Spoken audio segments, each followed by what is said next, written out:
kami juga berusaha supaya membangun komunikasi lah, ya, membangun komunikasi bahwa tidak perlu ada yang merasa terancam lah. Sama-sama ini republik kan milik bersama, bukan milik satu dua orang. Ya. Nah, bahwa politik itu sebenarnya bagian dari rakyat sendiri. Ya, mengubah mindset itu.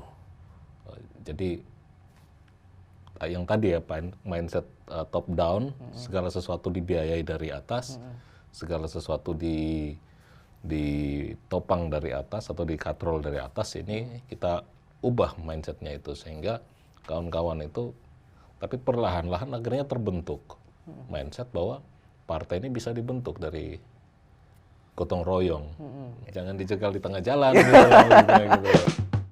Kita sekarang bersama Bung Domingus Octavianus, Sekjen Partai Rakyat Adil Makmur atau Prima. Apa kabar, Bung? Baik, Bung Riki. Ya. Makasih nih sudah hadir di Gemapos. Sama-sama, Bung. Ya, bisa jadi ngopi bareng lagi kita. Ya, ngopi-ngopi. Kita nyantai di sini sambil ngobrol, Bung.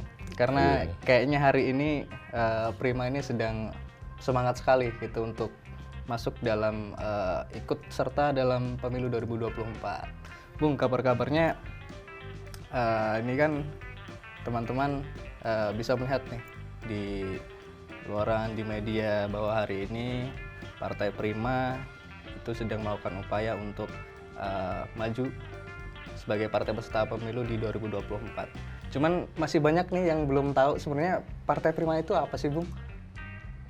Iya, Bung Riki. Kalau pertanyaan Partai Prima ini apa mungkin agak panjang ya? Agak panjang ya. Nggak apa-apa sambil ngopi. Nggak apa-apa ya. Nggak apa-apa. Oke, mungkin ceritanya kita di kalangan aktivis pergerakan ini kan sebenarnya sudah lama punya keinginan itu ya. Terutama teman-teman aktivis yang tidak ingin menjadi bagian atau masuk ke partai-partai politik yang sudah mapan, yang sudah established dan kemudian masuk ke sana.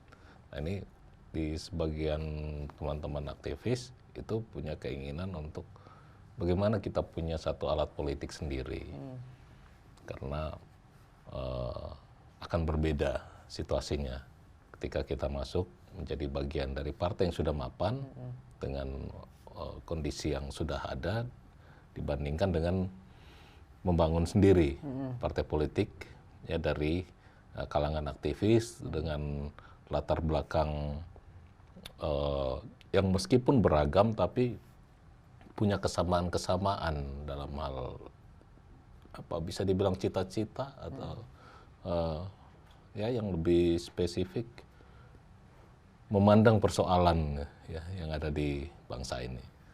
Apa sebenarnya persoalannya dan apa solusinya. Persoalannya kan tentu kan banyak, tapi kita bisa menyimpulkan gitu ya.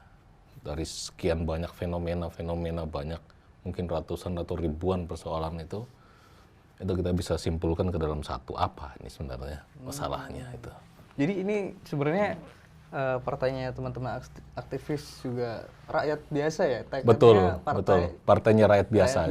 Partainya rakyat biasa. Jadi kita mengangkat tagline itu karena kita ingin membuat satu diferensiasi ya, perbedaan bahwa partai ini bukan top down, bukan didirikan oleh elit yang memiliki sumber daya baik ekonomi maupun politik ya, dan kemudian mendistribusikan itu ke bawah, tapi ini memang dari rakyat yang dari bawah, dari akar ya. Jadi basis-basis pengorganisiran, basis-basis advokasi, ya, itulah yang mendirikan ini. Makanya pimpinan-pimpinan partainya itu banyakkan petani, tukang parkir, buruh, gitu. Pedagang kecil, pedagang kelontong. Itulah yang jadi pimpinan-pimpinan partai di tingkat kota, kabupaten, tingkat provinsi. Ya, tukang kayu juga ada, walaupun bukan tukang kayu kayak Pak Presiden gitu ya, beda. Gitu. Ya. Bung, ya, kalau kita ngomongin soal partai nih, pasti juga teman-teman sepakat bahwa hari ini membangun partai itu nggak murah. Betul banget. Ini gimana caranya? Tadi yang Bung sebut ada tukang beca, ada buruh juga ikut gabung di sana, pedagang kecil, membangun partai yang hari ini kondisinya memang ya nggak mudah kan begitu. Gimana sih kok bisa gitu loh teman-teman ini bisa sampai menjadi Prima yang sekarang ini? Betul banget. Itu menjadi pertanyaan umum ya. Iya. Sebelum kita mulai pun itu jadi pertanyaan mendasar tuh. Ini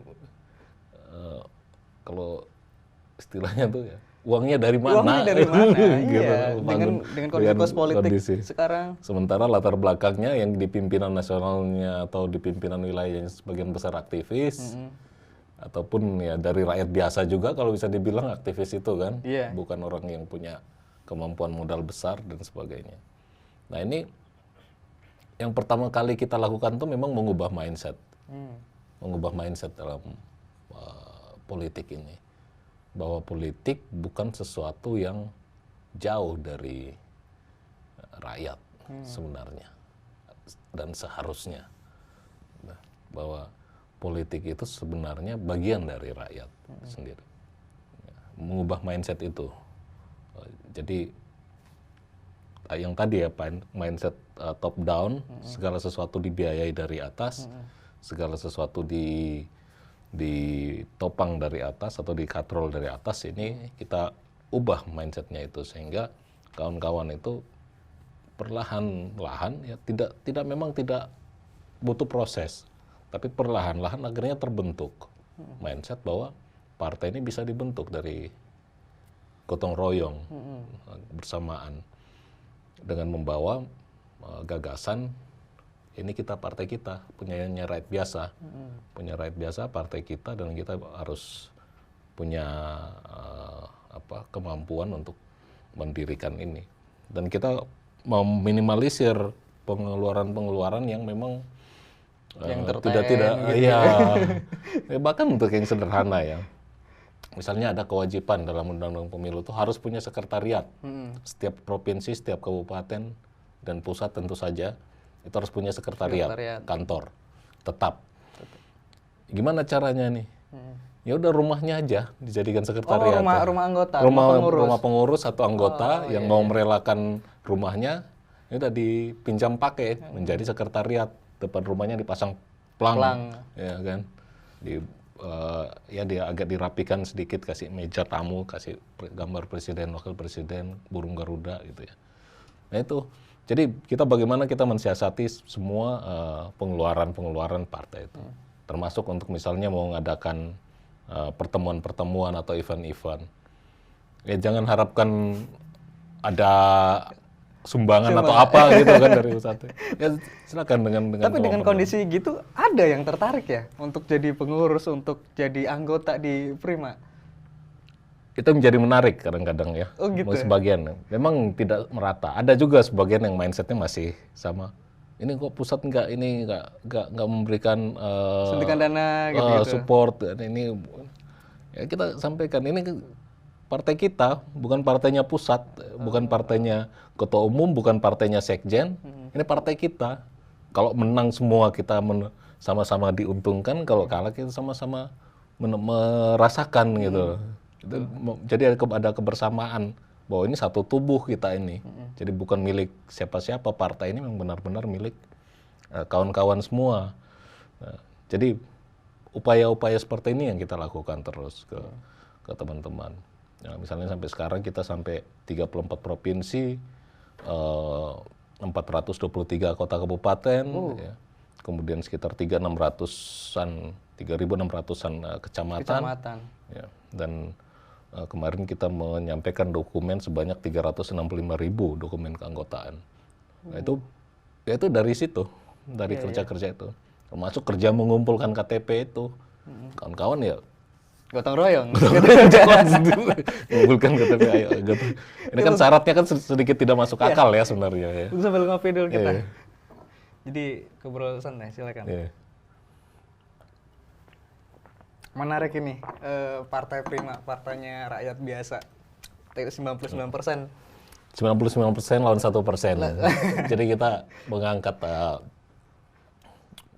ya itu diferensi ya. Pembedaannya ini kita 99% rakyat menghadapi 1% oligark yang selama ini menguasai semua perekonomian nasional. Karena kan banyak data menyatakan 1% ini menguasai 50% aset ya, kekayaan nasional. Nah, itu 1% orang, berarti ya berapa, sekitar 1% itu berapa? 2 jutaan ya. 2 jutaan orang itu menguasai segitu, sementara 270 sekian juta orang itu yang berbagi sisanya itu. Jadi itu ketimpangan ekonominya sangat besar. Itu makna jadi dari tagline yang 99% rakyat biasa itu ya Bung ya? Ya, itu. Jadi 99% rakyat biasa melawan oligarki yang 1% itu. Tapi Bung, ini kan rata-rata aktivis tadi yang seperti Bung bilang. Susah nggak sih ngebangun partai sampai begini teman-teman itu? Kalau dari pandangan kita ya, kan memang tadi dananya gotong royong, terus kemudian ide-ide baru semua, maksudnya yang beda dari partai yang hari ini sudah mapan kan begitu. Caranya pun juga berbeda gitu. Nah ini hebat sekali bisa sampai hari ini terbentuk Partai Prima yang demikian. Nah ini sebenarnya berat gak untuk ini teman-teman? Iya, kita melihat dari awalnya ya, kita membaca situasi juga ya. Baca situasi objektif tentang kejenuhan orang berpartai itu besar sekali. Kemudian menurunnya, kalau menurut data dari Lembaga Survei Indonesia itu angka orang yang mau diidentifikasikan sebagai bagian dari partai politik itu terus menurun dari tahun 99 pemilu demokratis pertama sampai sekarang. Tahun 99 itu masih 90% orang mau diidentifikasikan sebagai anggota partai politik atau bagian dari partai politik. 90% orang. Misalnya saya ada yang oh ya benar, dia mengakui ya benar saya partai A, saya partai B, saya partai C, seterusnya. Nah itu di tahun 99 90% orang Indonesia seperti itu. Di tahun 2019 kemarin itu orang yang mau dianggap sebagai anggota partai itu bagian dari partai itu tinggal 7%. Iya. Kamu pede ya? Wah bukan. Ya pada saat pemilu ikut nyoblos ya. Tapi nyoblosnya rata-rata lebih sebagian besar itu ya mungkin ada partai tapi sebagian besar ke calegnya langsung. Karena kenal, karena dekat atau apa. Gitu ya. Tapi mau diidentifikasikan dengan partai itu sebagian besar orang nggak mau. Saya nggak ada partai gitu doang paling. Jadi membutuh effort yang luar biasa ya teman-teman untuk sampai di sini gitu. Itu kita ngelihat itu sebagai pisau bermata dua, artinya itu bisa menguntungkan, bisa merugikan, tapi bisa juga menguntungkan. Dalam arti ya orang bosan dengan partai-partai dengan tipe yang seperti itu. Berarti kita harus memunculkan satu tipe partai yang baru gitu, sehingga bisa diterima di tengah orang-orang yang mulai jenuh ini dengan partai gitu kan. Dengan satu model yang baru, pendekatan yang baru, yang lebih egaliter, lebih demokratis, lebih mengangkat satu segmen masyarakat yang berbeda, terutama rakyat biasa itu kalau istilah kami. Itu kemudian kenapa teman-teman memutuskan untuk membangun partai ya, untuk sebagai alat perjuangannya gitu ya? Karena kan ini udah dikuasain benar sama oligarki kan. Tahu sendiri kemarin RUKP kan gampang banget tuh. Tiba-tiba aja udah sah aja gitu kan. Ya. Masih ada beberapa yang kontroversial, apalah. Kalau masih nggak terima ya gugat aja di... Ya, nggak usah demo, gugat aja di MK katanya. MK gitu. Omnibus Law juga kemarin gitu, demo besar-besaran, udah nggak usah demo, gugat aja ke MK. Ya MK-nya juga gitu. Nggak apa-apa. Oh Bung, di sini ya, kita terbuka aja, santai.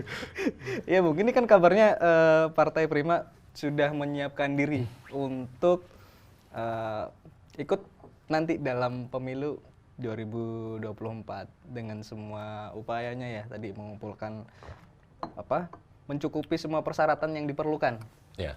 Nah ini gimana sekarang kondisinya ya, Bung? Ya, kita itu seperti tadi saya sampaikan ya, persyaratannya sekian banyak provinsi, kabupaten, anggota, kecamatan, seterusnya. Terus memang kita di dalam verifikasi administrasi ini ada 2 tahap ya. Verifikasi administrasi, kemudian verifikasi faktual untuk menjadi partai politik peserta pemilu. Nah, kita di verifikasi administrasi ini dinyatakan tidak memenuhi syarat. Ya, tidak memenuhi syaratnya karena dokumen keanggotaan yang kita masukkan itu sebagian besarnya dinyatakan tidak memenuhi syarat. Ya, terutama KTP dan KTA. Itu ada yang karena salah ketik, salah nulis angkanya, atau status perkawinannya, ataupun ganda dengan partai lain. Ya. Jadi anggota kita, tetapi sudah didaftarkan di partai lain. KTP-nya atau identitasnya sudah dipakai untuk partai lain. Nah, seperti itu nyatakan tidak memenuhi syarat. Nah, total kekurangan kita tuh ada 100 dokumen. 100 orang. 100 orang. Ya, 100 dokumen. Dari total 365.000 itu. 100 orang. 100 orang kekurangan kita itu. Jadi 0 sekian persen. Iya.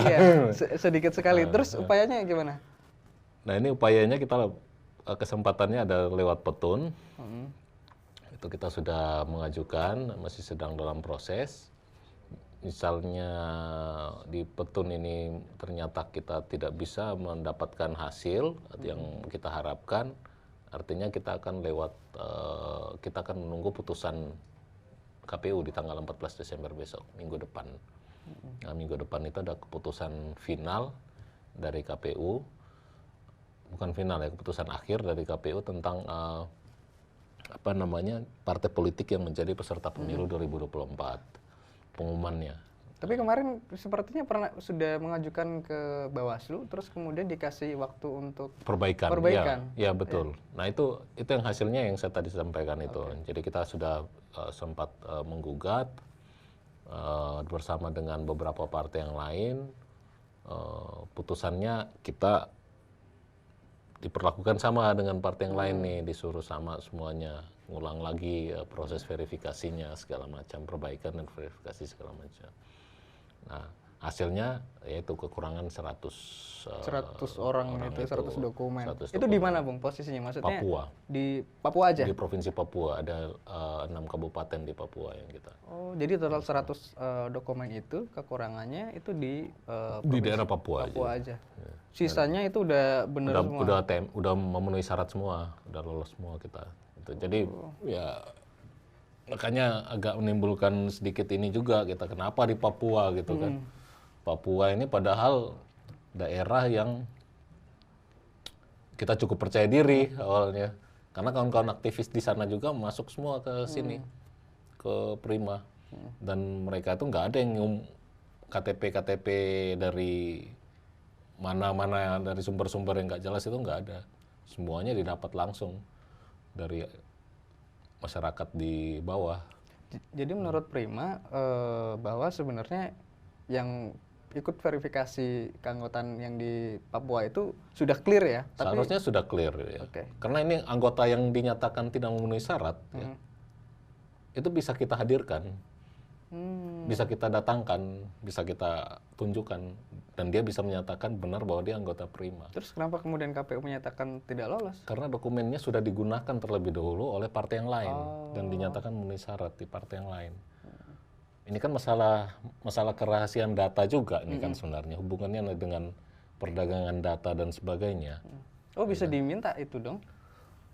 Ya makanya kita ini kritik juga terhadap sistem kepemiluan kita kan. Asal orang bisa membeli data dalam jumlah besar KTP ya, seluruh Indonesia, ya, entah dibeli di kemana itu ya, itu dia bisa dengan mudah lolos, mencantumkan, memasukkan itu semuanya. Sementara kalau yang tidak punya uang yang untuk membeli data itu, yang harus ngejar satu-satu, bisa dinyatakan TMW seperti Prima ini gitu. Ya, tapi ya itu kenyataannya, kita nggak mau mengeluhkan itu sebagai satu ya memang kenyataan politiknya seperti itu, ketidakadilannya seperti itu. Bahwa kita marah ya, tapi bukan menjadi suatu yang membuat kita mutung atau ngambek, enggak. Ada teman-teman kan saya lihat tadi ya, ada upaya dan beberapa waktu ke depan katanya mau ada upaya untuk meminta kejelasan di KPU terkait data itu. Itu sampai mana Bung upayanya? Tadi kita sudah dari teman-teman di DKI Jakarta sudah aksi ke KPU, cuma dari komisionernya nggak ada yang berada di tempat, sekjennya juga nggak berada di tempat, tapi ditemui oleh kepala deputi teknisnya, urusan teknisnya itu dia temui, tapi tidak bisa mengambil keputusan. Intinya bahwa kita minta supaya proses pemilu ini dihentikan. Ya. Ini bukan semata-mata persoalan hubungannya dengan kendala yang dihadapi Prima, tapi Prima melihat atau percaya bahwa proses itu akan menentukan hasil. Ketika proses pemilu ini dilakukan dengan tidak jujur, tidak adil, ya, tidak transparan, berpotensi skandal dipenuhi dengan skandal dari penyelenggaranya, dalam hal ini KPU. Itu outputnya apa yang mau kita harapkan dari situ? Oke. Ya. Jadi hasil seperti apa yang mau diharapkan ketika prosesnya cacat? Gitu. Nah, jadi seruan kita adalah ini sebaiknya ini dihentikan dulu prosesnya, audit dulu KPU-nya, dibenerin dulu, ya, baru dilanjutkan lagi. Jadi inti tuntutan esensi kita seperti itu yang kita sampaikan. Jadi nanti beberapa daerah juga melakukan upaya yang sama. Ya, kita akan dorong dan kita juga mengajak kalangan-kalangan yang lain, unsur-unsur golongan yang lain. Ya. Maksud teman-teman yang kemarin mungkin nggak lolos bisa juga. Ya, silakan ya. Walaupun mungkin ada perbedaan-perbedaan ya, tapi kita ajak juga teman-teman. Termasuk dari kalangan pergerakan, kita ajak juga dari pengamat pemilu, dari kelompok seperti KIPP, ya, dan lain-lain, itu kita ajak juga. Oke. Yang concern dengan masalah pemilu inilah pokoknya. Ya, kopi dulu Bung. Ada pertanyaan selanjutnya, ini agak-agak serius nanti. Udah. Saya ngerasa udah agak serius di bawah tadi. Serius dulu. Ini yang selanjutnya ini kayaknya agak serius, lebih serius lagi. Lebih ya? serius lagi. Iya. Ini soal 7, sekarang 9. 9, ya. Okay. Jadi ini kan teman-teman semua aktivis gerakan. Kita tahu penguasa selalu takut dengan teman-teman yang punya pemikiran, punya pandangan dan gerakan seperti ini gitu. Kira-kira dengan mereka berkumpul menjadi satu, punya alat politik yang namanya Prima dan mau masuk dalam pemilu 2024, dan kemudian dalam perjalanannya juga kita tahu agak susah juga. Ada nggak teman-teman Prima ini berpikir bahwa ini ada upaya-upaya tertentu entah dari pihak manapun untuk menekan gitu gerak-gerak politiknya teman-teman di Prima? Ya, terus terang kita berharap tidak ada, karena kita ingin menjadi dalam negara atau kehidupan berpolitik, berbangsa, bernegara ini, sekalipun kita punya latar belakang aktivis, mungkin juga dipandang berbeda, ya gitu ya. Punya pandangan yang berbeda. Punya pandangan yang berbeda juga, tapi kita kan ingin menjadi bagian dari solusi. Gitu. Ingin menjadi bagian dari solusi bagi berbagai macam problem kebangsaan yang ada sekarang. Nggak ingin menjadi bagian dari problem lagi, nggak ingin menimbulkan problem baru dengan kehadiran kita. Tapi real politik memang, apalagi dalam sistem yang liberal sekarang ini kan seringkali kehadiran orang itu dilihat sebagai kompetitor kan. Dan itu wajar. Iya. Wajar. Ketika ini wah ini bahaya nih. Wah ini kalau ini bisa mengancam eksistensinya, atau bisa mengerus suara kita di sini gitu ya. Kalaupun tidak secara nasional, tapi bisa gitu ya. Di tempat-tempat tertentu, dan itu bisa berpengaruh terhadap target-target yang sudah dipersiapkan oleh kekuatan politik tertentu. Nah, sehingga ya kejadian itu ya sangat mungkin terjadi, dan kami juga berusaha supaya membangun komunikasi lah, ya, membangun komunikasi bahwa tidak perlu ada yang merasa terancam lah. Sama-sama ini republik kan milik bersama, bukan milik 1-2 orang. Iya. Jadi kalau bisa ya kalian dapat juga, kita juga kasih lah sedikit gitu kan. Ya sama-sama lah kita urus Republik ini saat diobrolin di kalau kembali ke kebajikan istilahnya kearifan ya kita ya gelar tikar lah di situ kita duduk bersama ngopi bareng gitu kan ya kan ya, ngobrol apa sebenarnya masalah bangsa ini mau diselesaikan dengan cara apa? Yuk bangun bareng-bareng gitu. Ya. Tidak perlu merasa terancam kehadiran kita. Itu sih sebenarnya. Tapi ya itu mungkin tetap ada yang sulit gitu ya. Tapi, berarti memang kompetisi ya pasti ada lah dimanapun. Cuman kan kemudian upaya-upaya untuk menyelesaikan persaingan itu kan kadang berbeda-beda kan. Betul. Gitu. Ada yang akan lebih fair kalau misalnya diselesaikan dengan menyerahkan pada rakyat kan, ya kan? Iya, jadi masukin aja kan. Ada B ya kan. Rakyat mau pilih yang mana? Ya silakan gitu kan. Okay. Kan kedaulatan di tangan rakyat, ya kan. Makanya 2024 ya nggak apa-apa, kita naik aja, kita buktikan dulu. Jangan dijegal di tengah jalan. gitu. Nah ini. Ya Bung, ini semisal kalau kita bilang ketika nanti Prima dalam upayanya hari ini lolos, terus kemudian ditetapkan sebagai partai politik peserta pemilu 2024. Ini ada dua sebenarnya pertanyaannya, ketika lolos dan ketika tidak kan begitu. Tapi saya mau yang lolos dulu. Ini ketika lolos ini apa yang kira-kira akan dilakukan oleh teman-teman Prima?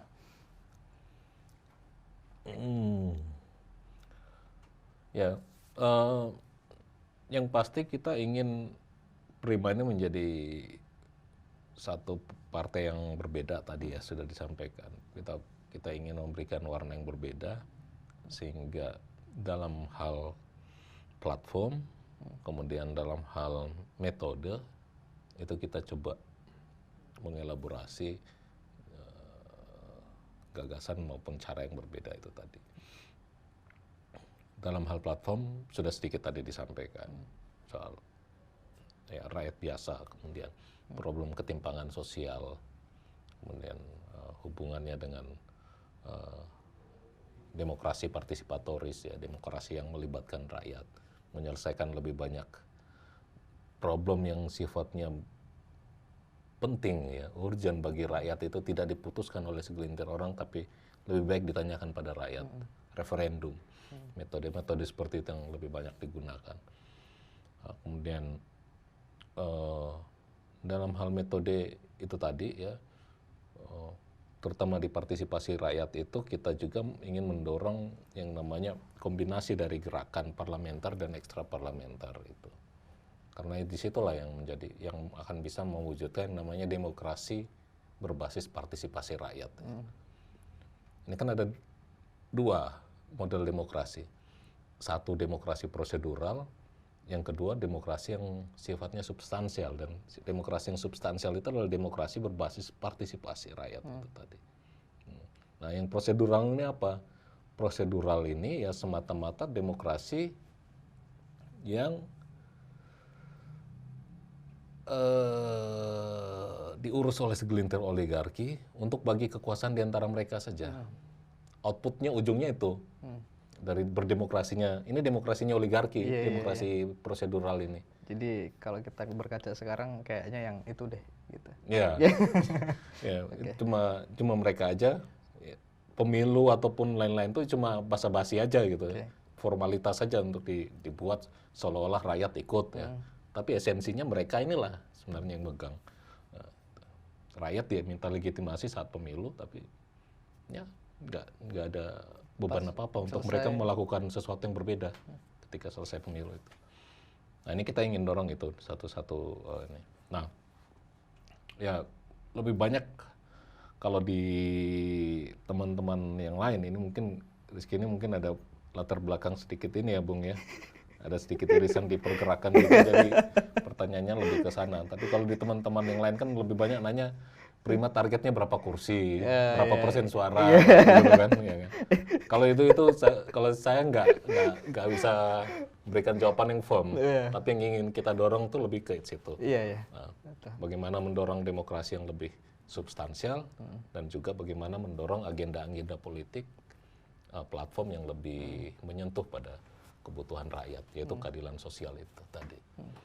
Ya, mudah-mudahan keadilan sosial ini bukan ajaran Marxis ya, nanti dilarang KUHP. KUHP baru. KUHP ya, baru. ajaran Marxis di penjara tuh sekarang. Langsung penjara kita nanti habis podcast di polisi lagi kan, repot. Keadilan sosial bagi seluruh rakyat Indonesia dihapus aja nanti itu. Ya. Itu Jadi sih. concern ya dengan isu-isu yang kerakyatan seperti itu. Jadi kalau hari ini itu kalau misal dijegal di tengah jalan dalam tanda kutip, apa yang pasti kita ada konsekuensi politik, ada konsekuensi organisasi ya. Konsekuensi politiknya ya kita tidak bisa menjadi partai politik peserta pemilu untuk pemilihan legislatifnya. Artinya teman-teman yang mungkin sudah mempersiapkan diri untuk menjadi calon anggota legislatifnya tidak bisa maju dan lain-lain. Tetapi kita masih punya kesempatan untuk mengambil bagian dalam pilpres. Okay. Nah, di situ kita belum ngambil satu keputusan ya. Okay. Mau seperti apa, mau bersikap bagaimana terhadap pilpres belum. Tapi dalam pikiran saya atau juga beberapa pikiran teman-teman yang lain, ya ini kita disitulah sebenarnya ranah pergerakan kita nanti ya, menghubungkan bagaimana kita bisa berhubungan dengan pilpres ini sehingga teman-teman di daerah, struktur yang sudah terbangun dan lain-lain sebagainya ini bisa tetap mendapatkan satu lapangan politik untuk terus bekerja gitu ya. Tapi yakin nggak Prima bakal ikut pemilu 2024? Sebagai partai politik peserta pemilu? Ya.